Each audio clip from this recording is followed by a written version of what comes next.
یکی از 206 سفید دارای ناف هندوستان یه دختر خوشگل میبینه و چشماش گلگلی میشه. اون میره جلو، دست دختره رو میگیره، میگه یه بوس میدی؟ رفیقش میگه حاجی این نامزد ببرهای از بزرگای جلوه های ویژه هنده، گاومون میزاد ولش کن. اونا فرار میکنن به مخفیگاهشون، اما دیر شده بود و ببراه با دنبال کردن بوی 206 سفید دم مخفیگاه بود. همینطور که دارن با هم حرف میزنن یهو یکی از افرادشون یه سفری یه طرفه به سمت چین برنده میشه.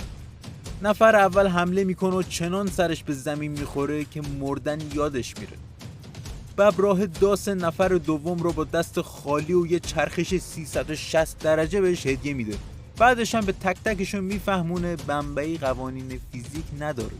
یکیشون تفنگ میکشه اما حتی تیر تفنگ رو تو هوا میگیره. حالا شما بگین به نظرتون این داستان واقعیه؟